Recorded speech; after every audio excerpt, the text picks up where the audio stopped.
Ladies and gentlemen, coming soon, a podcast you've all been waiting for. The Movie Podcast to end all movie podcasts. A podcast that discusses and critiques the best of the best and the worst of the worst movies playing at a theater near you. With a host whose opinions have been deemed as fact by your favorite fact checkers. And that's a fact. Without further ado, let me introduce you to the movie maestro, the tyrant of theater, the gumshoe of review, the man that makes theater employees and Hollywood execs shiver by his mere presence. Ladies and gentlemen, the judge, the jury, the sultan of cinema, Justin Henson. Welcome to the Movie Wire. And welcome to this week's edition of The Movie Wire. I'm your host, Justin Henson, and welcome to the show. We've got a big show this week with 3 brand new reviews, with 2 playing in theaters and 1 now available to stream. This week on the show, Chaos Loves Company, and the movie based on the popular video game is Borderlands. Sometimes it's the one who loves you who hurts you the most. Blake Lively stars in the movie adaptation to the Colleen Hoover novel, It Ends With Us. And finally, a place for fun, a place for friends, a place for hunting. The mouse is out in the mousetrap. We've got a lot to cover this week, so let's jump right in. Ready for my verdict? Let's get into it.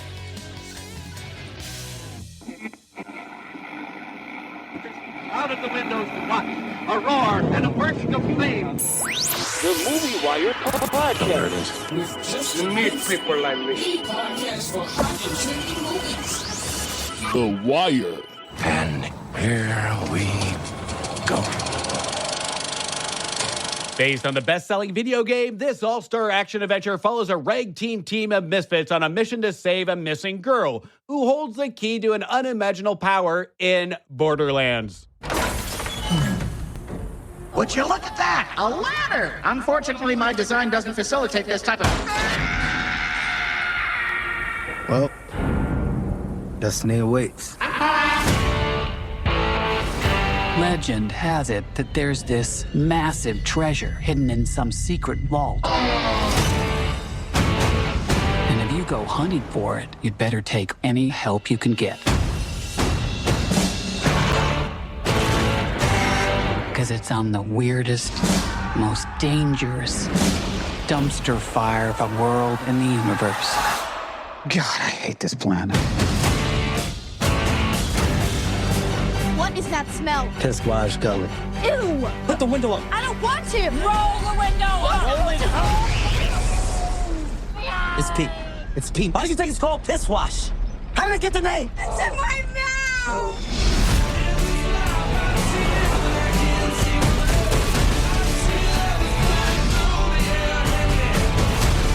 Do you know how many people have died looking for this vault? We have something they don't, baby girl. Okay, what? Major issues.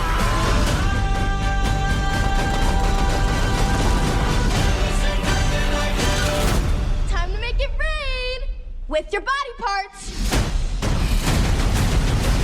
What did I tell you? Minimal explosions. I said no explosions.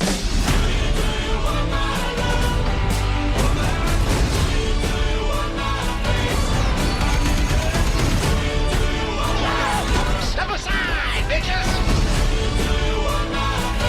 Ooh, mine's bigger. What are you doing? I needed a gun. So you asked for it.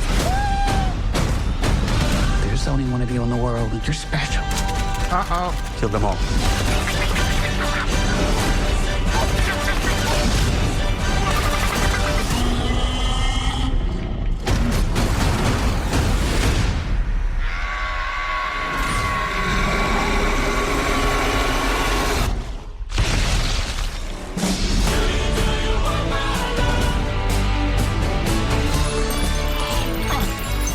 What's happening right now? I'm expelling the excess lead.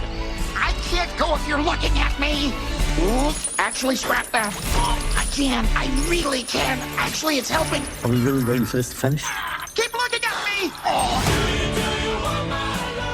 The much-anticipated film adaptation of the beloved video game series Borderlands finally hits theaters. And if there's one thing this movie achieved, it's surpassing every single expectation for utter cringy disappointment. directed by Eli Roth, a man known for horror.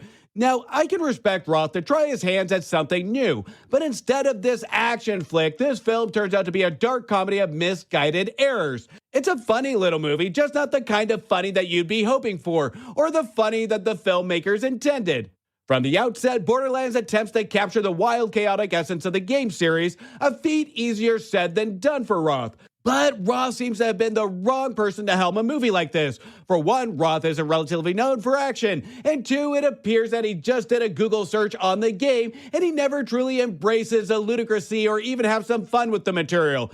He takes the movie way too seriously, with an occasional joke here and there that he seemed to get off of sound bites of the game, and he feels this would be good enough for fans. The film does have an all-star cast. The film stars Cate Blanchett, Kevin Hart, Jamie Lee Curtis, and Jack Black. A cast that looks promising on paper, but gets tangled in a mess of misplaced enthusiasm. Between the material and the cast, Roth is lost. It's like a carnival funhouse designed by someone who's never seen or been at a carnival, and you're halfway to understanding this film's visual and narrative chaos. It's like Roth did half the research and is giving vague visuals and delivery just to give enough to skate by with a convincing film. Watching Borderlands reminded me of my frustration of playing the first Borderlands game. I love the game. It was even the first game I felt the need to explore every single thing, and even more so, complete every single side mission. The unique graphics, the vague story that we pick up during the gameplay, that, I'll be honest, I don't remember the story now, and I honestly didn't care about it then. The gameplay and the uniqueness was enough to keep me engaged.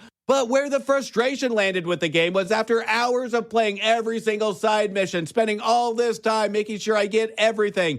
When it came down to the last enemy, it left me asking myself, was that it? Along with a feeling of being cheated, with a feeling that could have been better. The ending left me with a sour taste in my mouth. The Borderlands movie gave me the same exact feeling, except this feeling I got from after hours and hours of gameplay at the end of the game, I felt during the entire runtime of this Borderlands movie with its hour and 45-minute runtime that made me feel like I invested over 100 hours. The story of Borderlands, if you can call it that, revolves around Lilith, played by Cate Blanchett, as she teams up with a group of unlikely allies to find a powerful ancient relic before a villainous tycoon gets his hands on it. The story sounds great, it sounds intriguing, there's a lot of potential, in theory. But in practice, it's like watching a high school improv trope attempt Shakespeare.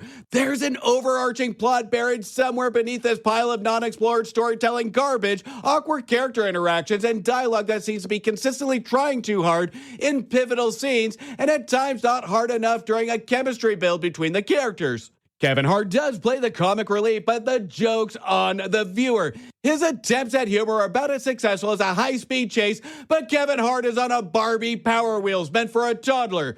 And then there's Jack Black, who somehow manages to outshine everybody else on screen, while at the same time overshadowing himself with this character. Jack Black plays a wisecracking robot, Claptrap, and while his comedy is the highlight, it's a bit like sitting at a restaurant after ordering an underwhelming entree and watching other people's food be brought out that looks more appetizing than yours.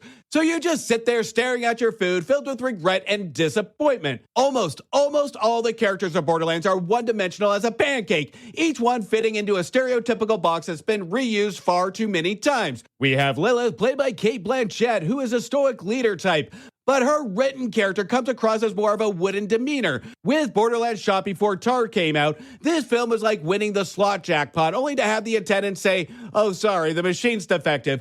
I could hear Blanchett all the way in Hollywood yell, "God, piece of shit movie." And then again, we have Kevin Hart's role as a sidekick is meant to be enduring, but his constant quips eventually grate on your nerves. Jamie Lee Curtis, who appears as a scholarly archaeologist, does her best with the material, but it's ultimately stuck in a role that's as flat as the film's narrative. But I will give Jamie Lee Curtis on this. Watching her on-screen presence, it does work to an extent. So said and done, between all the characters of this misfit team, Jack Black's Claptrap is arguably the most enjoyable character, though that's not saying much. His performance is energetic and whimsical, but even he struggles to rise above the mirror of the film's overall messiness. It's a testament to his skills that he manages to be the most memorable part of the film, where being memorable is a backhanded compliment to winning a contest for the least awful disaster. But I will give the film some credit. One of the film's most enduring qualities is the ability to make you long for the sweet embrace of silence. Since the dialogue seems to be written in a hurry or through numerous rewrites, as though Roth knew the material sucked here, I can picture Roth saying to the cast, okay, improvise at the last minute to the cast. It's like this was his only hope to save this movie, is to rely on the all-star cast. But even they can't save this movie. Characters spout out lines that feel like they were plucked from a random word generator.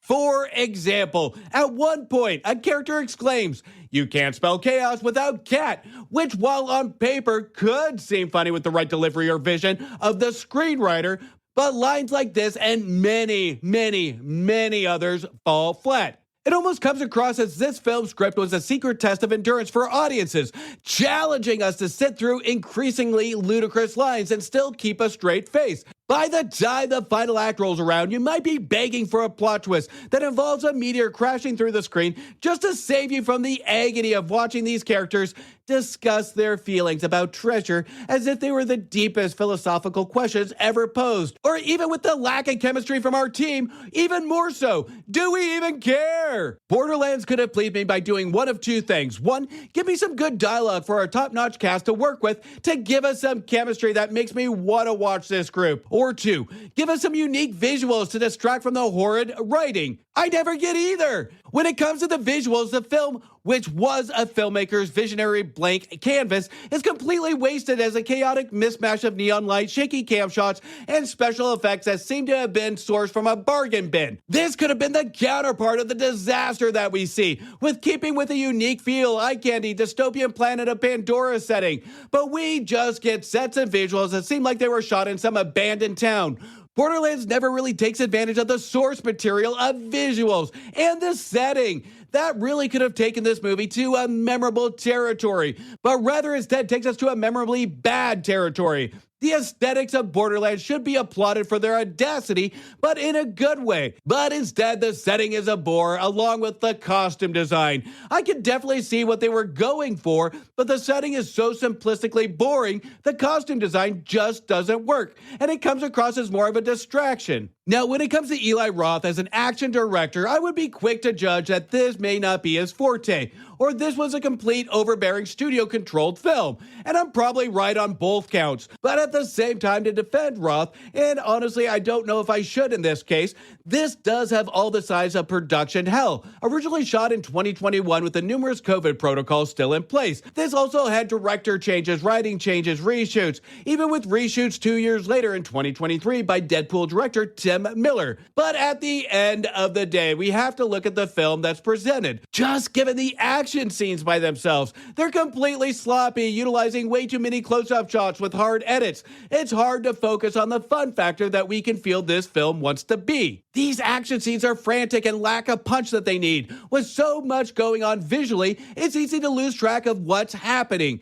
Which a movie that promotes action and comedy, this isn't a good direction to have with the material. Watching these scenes reminded me of me in my 20s at 1:30 a.m. in the club during last call. I'm drunk, I'm tired, and I have lights flickering everywhere, and I have no idea where I am. Borderlands is a film that tries to capture the manic energy of the video game source material with filmmakers that don't understand it, and it ends up as a chaotic, cringe-worthy spectacle from a director that I respect and usually like that was out of his element or didn't do his homework to really tap into the endless possibilities to this material. It's a clumsy, over-the-top mess that offers some unintentional laughs and falls short of being a genuinely entertaining experience. In the end, just like most video game adaptations, that has the intent to be a big-budget roller coaster, but leaves you questioning why in the hell did this get made in the first place? Those that didn't play the game may get some enjoyment out of the mere cast and find some of the talent and visuals entertaining when they don't have a set expectation. But at the same time, many may find this a waste of talent on screen,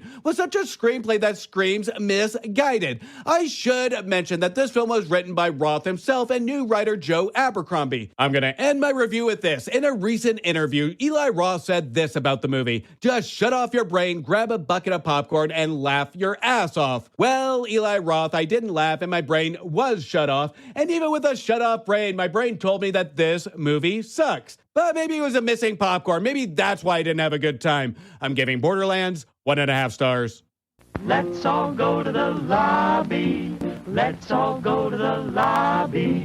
Now, before we get into the rest of the show, make sure you check out my reviews for movies that just became available to rent, buy, or stream now. 4 Friends, 1 Wedding, lots of baggage, and one of the worst movies of the year is The Fabulous 4, which received 0 stars.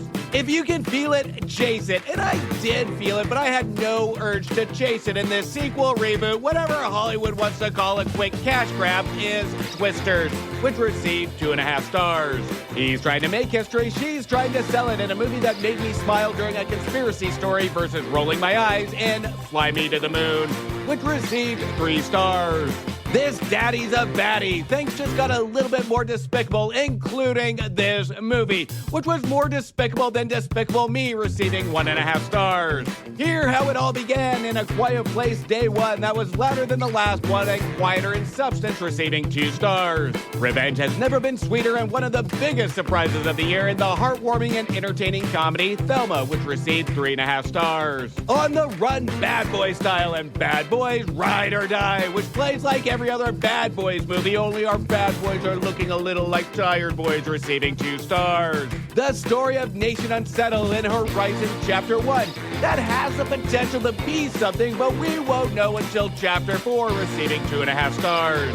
A mother and her teenage daughter must confront death when it arrives in the form of a talking bird in Tuesday, which felt like Disney After Dark, where Iago from Aladdin gets really dark, receiving 2.5 stars. And finally, you can't see them, but they see everything in The Watchers, which would actually suck if The Watchers actually had to watch The Watchers, receiving 1.5 stars. You can check out those reviews of my previous episodes, and while you do, don't forget to hit follow, subscribe, and please don't forget to leave a review on Apple Podcast or Spotify. Now, before we get into the last set of reviews, there is a podcast that is part of my weekly listening routine, and it brings some sugar and it brings some spice to my ears with baking and murder.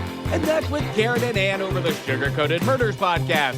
Make sure you check out these incredible ladies, and while you do, don't forget to check out their new book, Click, Click, Click. The link to that show and their book will be in the description of this episode. But let's hear from Karen and Ann over the Sugar Coated Murders podcast now. Hey, Ann Barner. Hey, Karen Beatty. We need a promo. You know, like where we talk about what we do on our podcast. On our Sugar Coated Murder podcast? Like how we love to bake and talk about murder? That's what we need to talk about. There you go.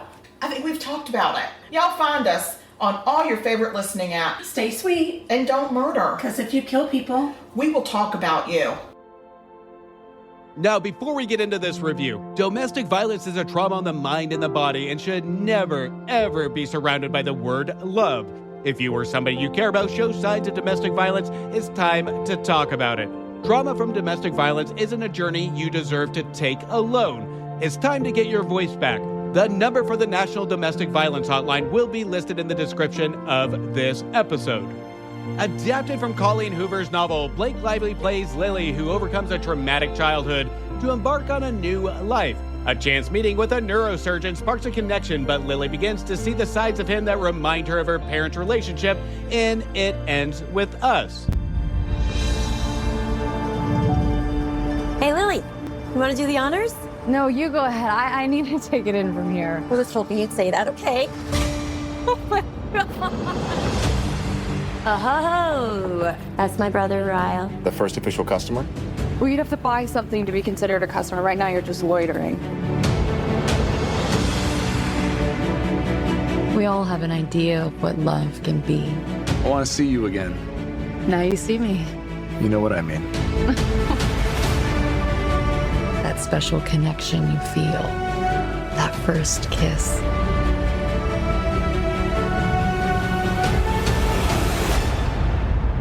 But 15 seconds. That's all it takes to completely change everything. I'm so sorry. We gather stones, never knowing what they'll mean. Atlas. Lily Bloom. It's been a long time. Yeah. What are you doing in Boston? I opened my flower shop. I still remember the day I saw you in the window. Yeah, we were just kids then. Is Is that your guy? Yeah, that's Ryle. Even on my worst day, did I deserve being You tripped. you gave me? 'Cause I loved you. You love him now. Loved you. I love you. It wasn't my question. I didn't have it in myself to go with If one day you had a daughter, what would you say to her? She came to you and said the person she loved was hurting her. What would you say to her? and I can go anywhere. None of this is your fault. As hard as this choice is, we break the pattern. Or the pattern breaks us.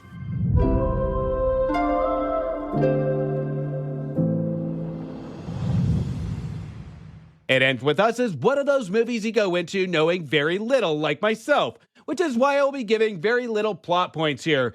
Now, I never read the novel by Colleen Hoover, but I know of it. I don't know much about it, but I do know that some of my literature group friends say it's a book to open up some real feelings, and given the subject matter, may not relate to everybody, but the reader can feel it in its true nature. This will also be a movie that will have many different opinions, from fans of the novel to ones that are going into this blind like myself. We will also have many split on how the subject matter is handled when handling a subject as traumatic and sensitive as this film does, especially with those that have experienced it. There is no 100% right way for this subject matter to be handled, and knowing we won't have everybody agree it's 100% the right way, but rather it's how a movie can open up the conversation and awareness of the topic, and even more importantly, show examples of the levels of trauma. When I see a movie, whether or not it handles a topic I agree with, especially with one I've never experienced, I look at not the theme, but the messaging it's trying to leave to the viewer, and whether or not if it leaves a lasting impression or even start a conversation after it's done. Just like the many say about the novel, when it comes to It Ends With Us, this is one that does encourage a deeper thought and a conversation. It Ends With Us holistically is a film about the journey of how we handle trauma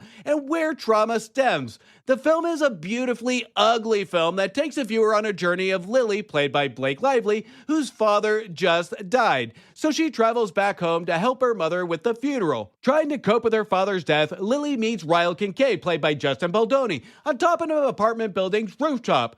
Ryle enters the scene appearing to be dealing with a traumatic day himself. The two build a relationship sparked from sexual attraction, and the strategic, clever dialogue hints at an underlying cover of trauma that we will slowly discover throughout the film, which plays with this sexual attraction as a validation or justification, if you will, to go forward with their gut instincts. Their relationship, marked by intense passion and significant challenges, is depicted by raw honesty, allowing us to witness the complexity of love and its impact on one's self-worth and personal boundaries, but also question of morals by the time the credits roll. Does trauma justify actions? Can people change? Can one overcome trauma? And the one final question is one that faces trauma or one that gives one trauma, can either one have redemption? And redemption can mean many things in the eyes of where trauma stems. Now, the story is told through Lily's view, and this is what really makes this movie so impactful, especially when it comes to the last 30 or so minutes. Lily's journey is as compelling as it is complex. Blake Lively does an absolutely fantastic job here as she subtly takes us through the highs and lows of her emotional and personal growth. From the very beginning, Lively immerses herself in the role, capturing Lily's vulnerability and strength with remarkable subtle depth, giving us a viewer just enough to have Lively really justify this character.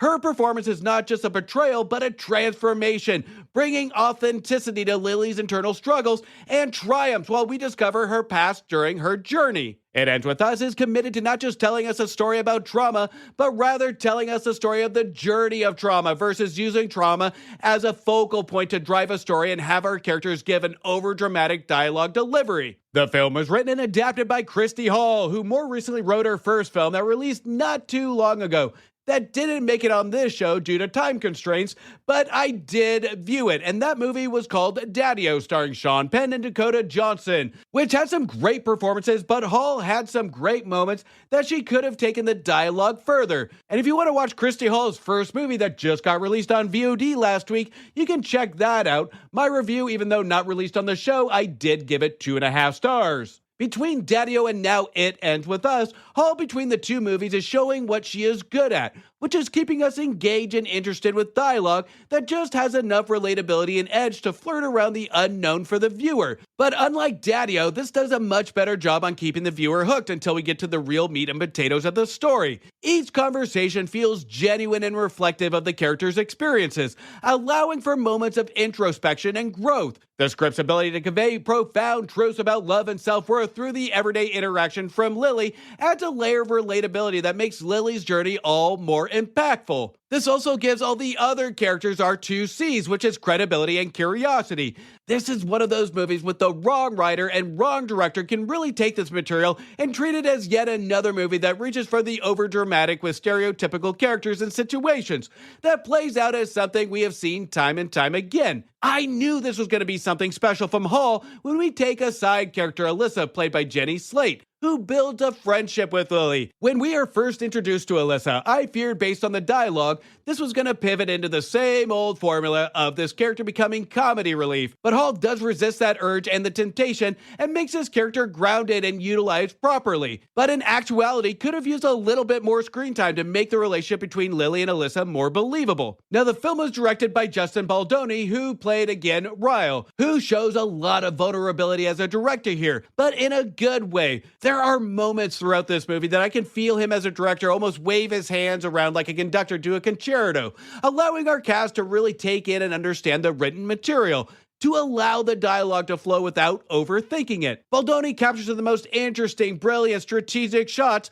but here's where the vulnerability shows, but just not in a good way. There's nobody directing Baldoni. And it's not that Justin Baldoni is bad, but he isn't up to the same par as we get from the rest of the cast. Baldoni's performance teeters and gives almost too much away in performance, like a child that wants to tell a secret. Baldoni already gives off the too perfect to be true vibe, and his performance seems to overact above everybody else. There are moments of subtlety where it shouldn't be subtle, and there's moments of overacting that wasn't required. And as we get to the climax, we don't seem to get enough from Baldoni, which will make viewers really think and reflect what they have witnessed. And this is a movie that really does make you think and reflect when you're leaving the theater. And as I was reviewing the notes, writing this review, I began to see some faults in the movie of not getting enough from our Ryle character to really prove the narrative that the film sought out to do. This movie isn't flawless. It does have moments in its subtlety where it lacks more build between the chemistry of our characters. Our filmmakers wanted to ensure that the topic of trauma and redemption stays at top of mind,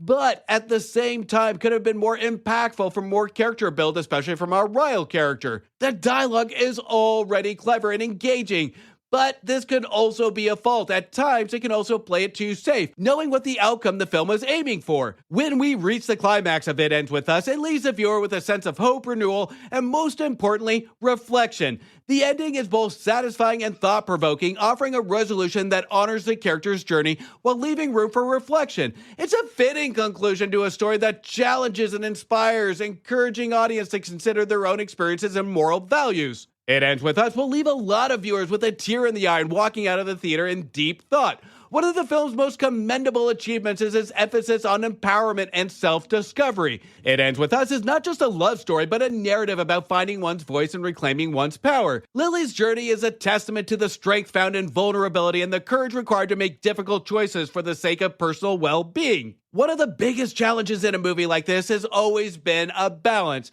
And this is one of the movie's biggest strengths, is the balancing of a lot of these hard topics. From the writer, the director, and Lively's performance, these three handle this movie with thought, care, and intelligence, and may empower those dealing with domestic violence to find their voice. And not only encouraging the voices of victims, but also the voice of those that suspect domestic violence to find their courage to be that friend.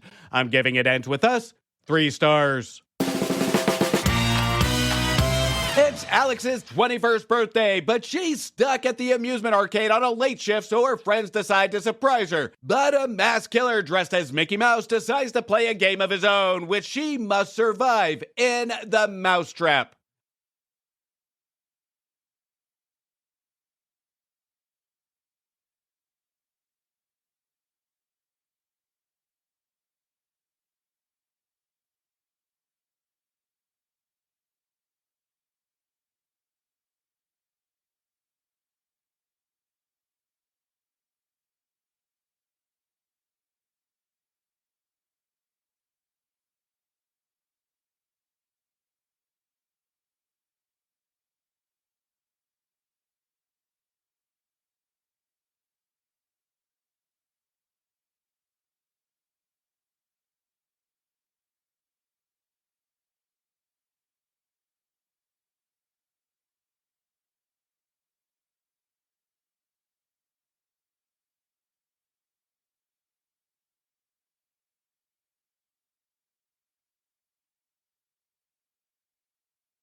Now, obviously, when we get into branding, there's a lot of legal issues. Originally called Mickey's Mousetrap, with a name change, it is now called just The Mousetrap. Not that a title change would save this movie. Now, we have seen Winnie the Pooh, Blood and Honey, Cinderella's Revenge, and Cinderella's Revenge didn't make it on the show, but I'll throw the review down now.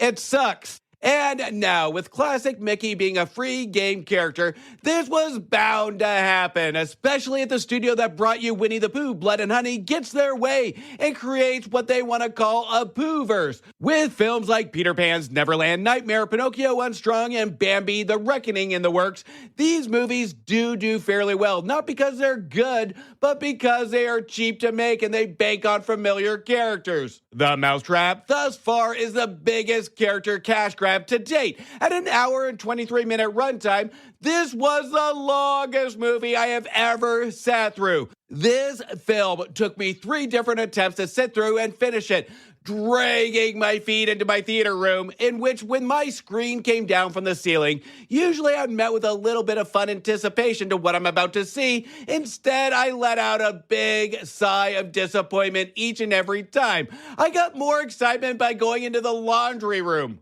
During my last attempt, I began to wonder, a lot of these movies self-realize that they are going to be bad and go for the fun factor focus on purposely being over the top and overly horrible. But with The Mousetrap, I thought, is it possible, just possible, to self-realize the ludicrousy of the material and go too over the top, the already over the top, to insanely unintentionally bad? The Mousetrap proves this. Yes, it is possible, and we call that annoying. The Mousetrap was written by our Mickey character Simon Phillips, who writes not only an incredibly stupid story, but a screenplay that is so full of cringe lines that it is even too cringy for a movie like this, to the point it's like nails on a chalkboard. It was so bad I went from being extremely angry with this movie to feeling sorry for the amateur cast on screen that they were subject to speaking these incredibly moronic, idiotic lines. There is a line that one of the characters gives that says, and quote, "Haven't you seen like any scary movie ever?" In which the other character responds is, "No, I plan on getting laid." Or we have another line, another classic line like this: "He can teleport? He's a killing Mickey Mouse. Teleportation isn't off the table." And I should mention that our writer Simon Phillips' intent is more than likely to be over the top with everything in this material, and I would be fine with that, but there's a difference between cleverly over the top and unimaginative lazy over the top. The lines delivered are so cliche a 5-year-old could have written it. And yes, we do have a teleporting Mickey Mouse, and this does scream over the top fun if our filmmakers actually did something fun with it, but instead it's just placed in to obviously place in plot holes. The Mousetrap was directed by Jamie Bailey, whose previous B movies consist of What Lurks Beneath, The Influencer, and This Was America, in which I have never seen any of these movies. And after watching The Mousetrap, if this is where his career has led to, I have no desire to give his previous movies a chance. Even Winnie the Pooh, Blood and Honey at least made an attempt at tone and style. Let me be clear, let me back up. Made an attempt at tone and style, attempt being the key word, but there is absolutely no effort put into The Mousetrap. The design of the mouse is beyond lazy. The movement of Simon Phillips as Mickey even appears to not be thought out in portrayal, and Jamie Bailey's direction is way off point. I could feel Jamie Bailey's direction on this and leadership on this, where he's just looking at the screen and saying, "That's good enough." We can feel on screen that this appears to be a blatant paycheck for these filmmakers and a slap in the face to even those looking for a bad movie to make fun of. This is one of those movies that is so bad there is no fun to be had. Here's one thing I will say with the consistency of the direction. At least the film matches the bad acting along with the bad dialogue. The performances, especially by Callum Swalk, who plays Marcus. And what's the purpose of Marcus's character in the movie? What's his motivation? It doesn't matter. None of the characters matter. They're just mere props to deliver horrible lines in an over-the-top fashion that would make year one high school drama students shake their heads in shame. The Mousetrap does start off on a funny introduction, which is the only reason for the rating I'm going to give it, where we get an obvious stab at the House of Mouse, and this is where Simon Phillips should have put a little bit of tiny effort in to stick to the funny that he used to kick off the movie, but instead he takes influences from Blood and Honey and does it worse. The mousetrap is a complete slap in the face to anybody that spends their money on this garbage. Going into a movie like this, the expectation is already extremely low. And it's rare that we have a cast and filmmakers that can take a low expectation and play it like a limbo game with the filmmakers chanting in the background. Everybody sing! Go low, baby, go low. How low can you go? I could think of 1,000 different better ideas to do with my time than spending 90 minutes watching The Mousetrap. One would be sticking my tongue in an actual mousetrap. And 2, watching Kevin Hart in a high-speed chase in a Barbie Power Wheels car. Which actually does sound pretty fun for the record. By the halfway mark of The Mousetrap, I was wishing upon a star for a cartoon to walk through my door and hit me with an oversized mallet to put me out of my misery. I'm giving The Mousetrap half a star. Everybody! Go low, baby, go low. Go low, baby, go low. Get me go. It's time, baby, to show. How low can you go?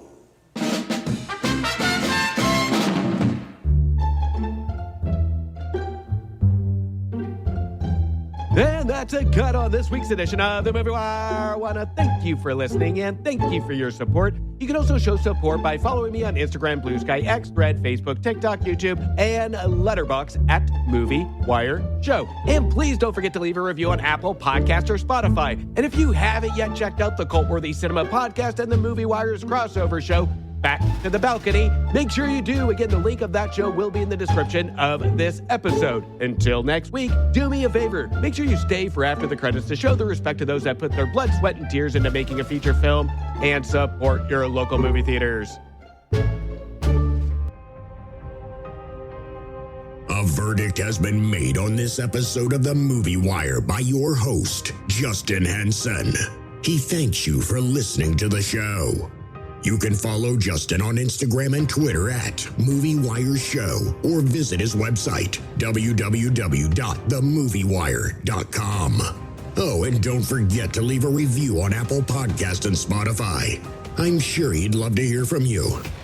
Until next time, we will see you at the movies. Thank you for bringing me to the movies.